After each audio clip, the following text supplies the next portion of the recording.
Mesdames, Messieurs, bonsoir. À la une de cette édition du dimanche 7 juin 2015, du réconfort pour les réfugiés nigérians du camp de Minawao dans la région de l'extrême nord, une maternité don de l'Organisation mondiale de la santé a été inaugurée le 5 juin dernier par le secrétaire d'État auprès du ministre de la Santé publique chargé de la lutte contre les épidémies et les pandémies, Alim Garga Hayatou. On en parle en ouverture du journal. Et puis, renforcement des capacités des journalistes. Un atelier sur le journalisme de crise était au centre des débats bertois. Les journalistes des différentes entreprises de communication ont été édifiés sur les techniques de collecte de traitement et de diffusion des informations en temps de crise. Voilà pour les titres. Bienvenue à tous au journal Sucam News 24, direction Minawao, dans le département du Mayo-Tanaga, région de l'extrême nord du Cameroun, où les réfugiés nigérians bénéficient d'une maternité.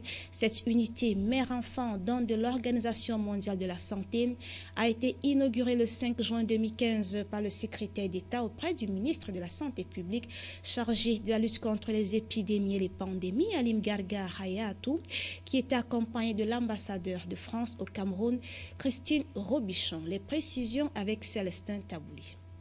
Bâti sur une superficie de 500 hectares, le camp de réfugiés de Minawao dans l'arrondissement de Mokolo, département du Mayo-Tanaga, compte aujourd'hui 39 970 réfugiés nigérians, parmi lesquels de nombreuses femmes. Dans ce camp implanté depuis le 2 juillet 2013, on enregistre en moyenne 18 accouchements par semaine, sensiblement 70 naissances par mois, d'où la construction d'une maternité afin de répondre aux besoins et offrir une prise en charge optimale aux futures mères et à leurs nourrissons. Laquelle maternité a été inaugurée ce vendredi 5 juin par le secrétaire d'État à la santé chargé des épidémies et des pandémies, Alim Garga Hayatou, accompagné pour le besoin de la cause par l'ambassadrice de France au Cameroun, Christine Robichon. Dans sa prise de parole, le secrétaire d'État a fait savoir aux réfugiés nigérians que cette unité mère-enfant offrira des services de qualité et des accouchements sécurisés et ainsi contribuera à diminuer le taux de mortalité maternelle et néonatale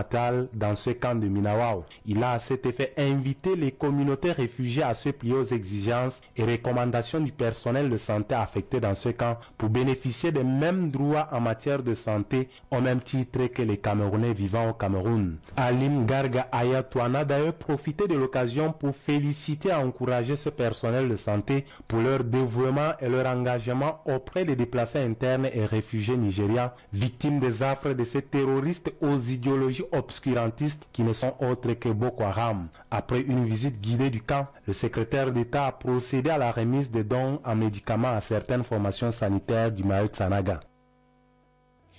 Conseil national de la statistique, le traitement et la diffusion de l'information statistique est au centre des assises de la 13e session. Le ministre Emmanuel Nganou Doumessi de l'économie, de la planification et de l'aménagement du territoire, président du Conseil national de la statistique, a présidé le 4 juin 2015 à Yaoundé les assises de la 13e session ordinaire du dit Conseil. Salomon Foué et Donald Anouzouan. La 13e session ordinaire du Conseil national de la statistique tenue à Yaoundé était consacrée à l'adoption du compte rendu de la 12e session, l'état de mise en œuvre des recommandations issues de la dernière session, l'examen pour validation du projet de stratégie nationale de développement de la statistique et l'adoption du projet de décret rendant obligatoire l'application de la nomenclature des métiers, emplois et professions au Cameroun, ainsi que la nomenclature d'activités et de produits du Cameroun. En outre, le Conseil s'est amplement étendu sur l'examen pour validation de la politique nationale de communication et de diffusion de l'information statistique au Cameroun, un point qui est apparu comme un enjeu majeur pour la visibilité de l'activité gouvernementale. Les statistiques peuvent être considérées comme des outils, des aides à la décision. Décision en matière de pilotage des politiques publiques. Nous partirons en matière de statistiques d'une situation de référence pour réaliser des objectifs définis. Il faut donc mesurer le cheminement. Est-ce que nous sommes en train de nous approcher de nos objectifs? Voilà l'objet des statistiques. Il est à rappeler que les travaux de Yaoundé interviennent dans un contexte marqué au niveau international par l'achèvement de la mise en œuvre des objectifs du millénaire pour le développement et les travaux en cours sur l'agenda de développement post-2015. Au niveau national, c'est la poursuite de la mise en œuvre de documents de stratégie pour la croissance et l'emploi et le plan d'urgence triennal qui ont préoccupé les participants issus de toutes les administrations publiques et parapubliques. Autre actualité, autre centre d'intérêt, un atelier de renforcement des capacités des hommes de médias sur le journalisme de crise s'est tenu à Bertoua dans la région de l'Est du Cameroun. L'initiative est de l'ambassade des États-Unis au Cameroun, un sujet qui cadre au contexte actuel dans la lutte contre l'insécurité dans les villes frontalières du pays. Ernest Atiba et Michel Atiba. Tout un atelier de renforcement des capacités des journalistes sur une thématique qui colle avec l'actualité de l'heure au Cameroun et particulièrement dans la région de l'Est. Le journalisme de crise, une initiative prise par l'ambassade des États-Unis au lendemain de la journée consacrée à la liberté de la presse. Et nous avons pensé donc que le journalisme de crise est un journalisme particulier qui requiert quand même des techniques, des approches. Et c'est pour cela que l'ambassade a fait appel à un expert pour venir échanger avec les confrères et consoeurs de la région de l'Est. Pendant 2 jours, les journalistes des différentes entreprises de communication ont été formés sur les techniques de collecte, de traitement et de diffusion des informations en temps de crise. Le journaliste s'est trouvant confronté à beaucoup de difficultés de terrain, déjà à partir de la collecte de l'information, du traitement et de sa diffusion. En temps de crise, l'information est très sensible et au terme des 2 jours de formation que nous avons eu sur le journalisme de crise, nous avons été outillés, capacités pour manipuler facilement cette information. L'expertise avérée du professeur Daniel Anisseno en la matière aura permis au cours des échanges avec les journalistes de trouver des solutions aux difficultés rencontrées par ces derniers, eux qui, de temps à autre, ont à leur risque et péril effectué des descentes au niveau des différentes zones frontalières, collecté des informations sur des incursions répétées des rebelles centrafricains.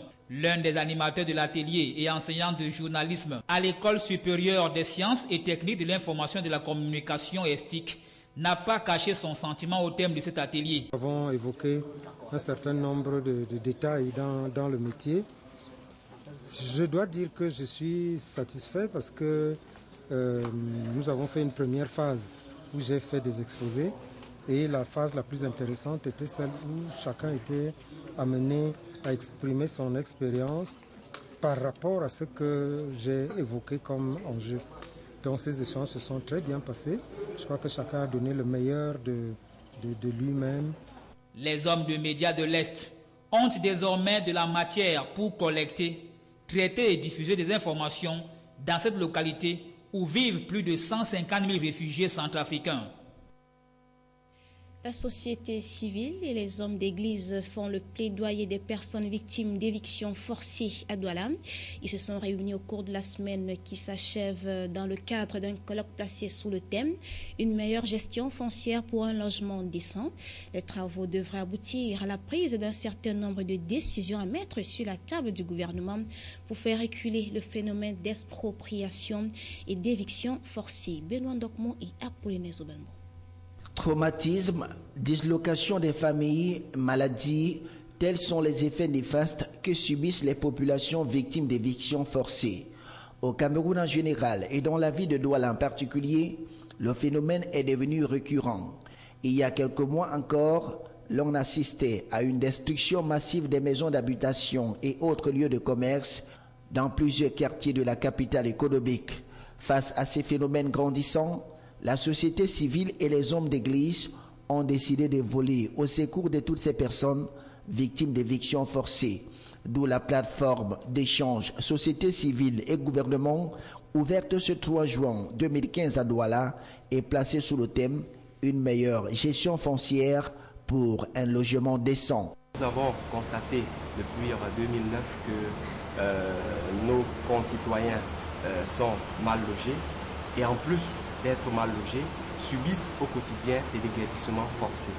Donc c'est au vu de tout cela, de ces ensembles de mots, en tant qu'organisation de défense des droits de l'homme, nous avons pensé effectivement réunir un certain nombre d'acteurs pour réfléchir sur la question foncière, parce que c'est ça la base du logement. Le colloque de Douala, organisé par la dynamique citoyenne, est soutenu par le Godas Caritas de Douala, représenté ici par le vicaire général de l'archidiocèse de Douala. Nous sommes venus réfléchir sur un problème d'intérêt commun, un problème qui a autrefois posé beaucoup de dommages aux citoyens camerounais qui ont besoin d'être respectés dans leur dignité humaine. À défaut de mettre fin aux évictions forcées, les 2 jours de réflexion prévus pour ce colloque permettront aux différents participants de trouver des solutions idoines pour faire reculer le phénomène. Le projet Programme d'amélioration de la productivité agricole, en sigle PAPA, est en débat. Après la descente sur le terrain du 4 juin 2015, la journée du 5 juin a été consacrée au bilan de la dite descente et la mise en œuvre du 2e et 3e demi-programme qui s'achève en 2016. On fait le point. Les travaux de Garoua étaient conduits par Yaouba Abdoulaye, le ministre délégué auprès du MINEPAT et président du comité de pilotage du programme d'amélioration de la productivité agricole qui représentait le ministre Emmanuel Nganou-Djoumessi. Les participants sont venus de l'extrême nord, du nord, de la Damawa et du centre. Les travaux ont débuté par le compte rendu de la descente sur le terrain le 4 juin dernier, dont le bilan affiche une note satisfaisante du projet. Le programme PAPA a réalisé beaucoup d'activités sur le terrain. Beaucoup d'activités sur le développement du cacao et du café, notamment pour ce qui est, n'est-ce pas, bon, des semences, n'est-ce pas, bon, de cacao et de café. Au niveau de la production laitière ainsi que de la transformation, là également, j'ai retenu clairement que le programme PAPA a fait beaucoup de réalisations. La 3e session du comité s'est penchée sur la mise en œuvre du 2e et 3e demi-programme qui s'achève en 2016. Les débats ont tourné sur des questions de réalisation et de faisabilité du projet pour obtenir des résultats efficients. Le programme d'amélioration de la productivité agricole a pour mission d'accompagner les plans de réalisation agricole portés sur la stratégie de développement rural axée sur le document de stratégie de la croissance et de l'emploi des jeunes. Cette stratégie de développement du secteur rural privilégie les actions concrètes en faveur de l'amélioration de la productivité des principales filières agricoles et laitières, et l'accomplissement de toutes ces tâches n'est pas dénué de difficultés.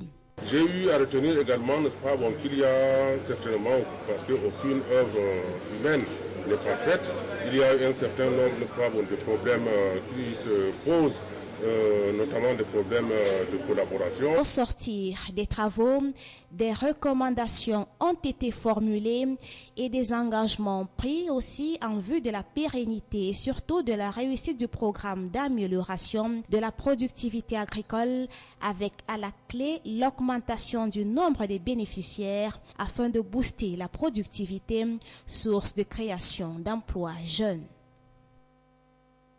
Remise des kits aux associations féminines de l'arrondissement de Garoua 2e. Les organisations féminines des périphéries du dit arrondissement ont de nouveau reçu des kits qui vont leur permettre de sécuriser les fonds qu'elles réunissent chaque semaine dans le cadre de leur lutte permanente contre la pauvreté, la contribution pour la suivi éducative de leurs enfants et l'assistance de leurs conjoints. Elles ont, après les 2 cérémonies de remise officielle à la commune de Garoua 2e des mois de juillet et d'octobre 2014, reçu des kits constitués des caisses, des carnets d'enregistrement, de leurs cotisations hebdomadaires, des cahiers et d'autres outils didactiques, une impulsion de la commune de Garoua 2e dévouée à l'appui au développement environnemental et agropastoral marqué par la pauvreté ambiante.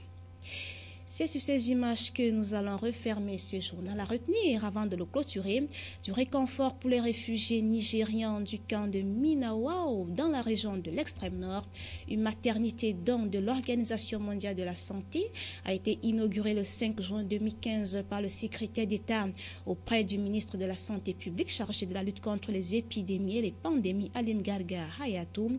Et puis, renforcement des capacités des journalistes, un atelier sur le journalisme de crise était au centre des débats bertois à l'est du Cameroun. Les journalistes des différentes entreprises de communication ont été édifiés sur les techniques de collecte, de traitement et de diffusion des informations en temps de crise. Fin du journal. Merci de l'avoir suivi et excellente continuation des programmes sur CamNews 24.